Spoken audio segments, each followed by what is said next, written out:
Endi üçüncü sual keldi. Üçüncü sualda sog'liqni saqlash markazida sog'liq ocağı bütün beden tafsil tekshirib qila olamdi? Ya'ni tüm vücut check-up qila olamdi?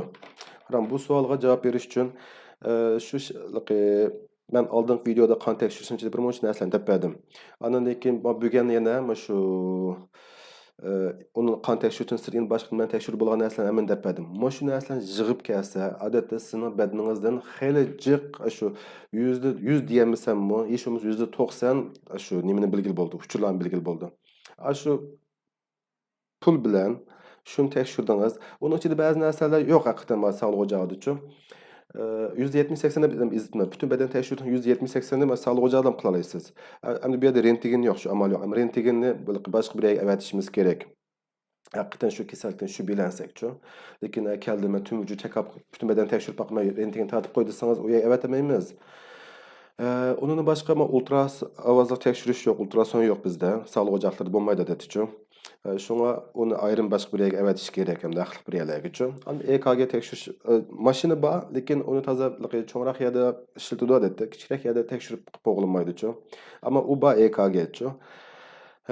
Undan sirt yana qaysi masalan MR degan narsalar yo'q bizda.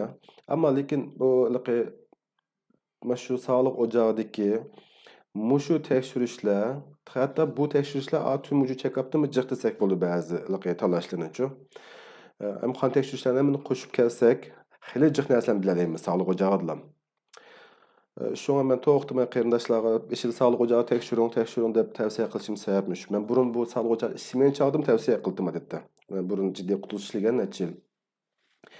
Aşağı tavsiya qilmadi. Bir qondan tekshirib xil jiq narsalarni bilgil deb to'xtamay deb kelyapman.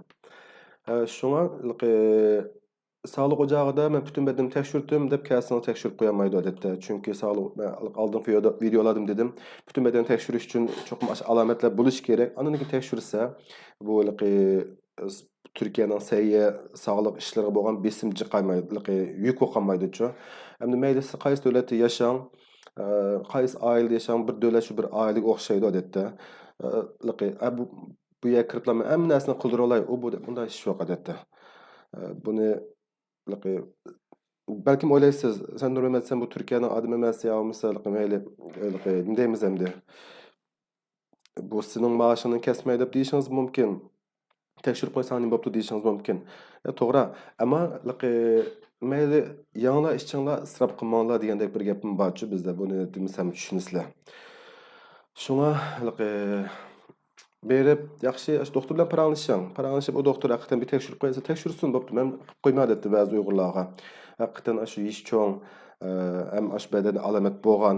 Men kelib boqqan bemorlar hammasi biladi-chu bu ishlarni. Shunga sog'liq ocağını yaxshi foydalanish kerak aslicha. Bedenni tekshirib turish kerak. Men masalan bemorlarimga hammasi tekshirishning oldida shu telefonni bir uchirishim odatda. Ko'rishib, ahvolini bir qur so'rayman. Ko'rishgan chog'da qon tekshirish kunlar keldi ko'pincha. Bir soatning ichida kichik paranglashimiz, ba'zini unutib qolman. Ammo bemor o'ziga deb qo'yman. Menga qayta shu telefonda yo o'zingiz keling, yo natija olgan chog'da-chu. Yo telefondan tavsiya deb beraman, ammo men narsa bor, men ahvollarim deb basni qayta esim keladi. Chunki ko'rishgan kunim so'rayman emasmi? Esim kelgandan keyin ani qon natijasi chiqqandan keyin ikkisini birlashtirib, natijalar chiqqandan keyin birlashtirib yana qayta bir tavsiyalarni berman. Bu sog'liq ocağıdagi ba'zi doktorlar mushtaq qildi, ba'zi bunday qilmasligi mumkin. Onun bir xaplab ketmay, bir doktordan agar ko'ngli suyishmasa, bir doktor almashtirsangiz bo'ldi qarang. Miyada gaplar sal uzrab ketib qoldi.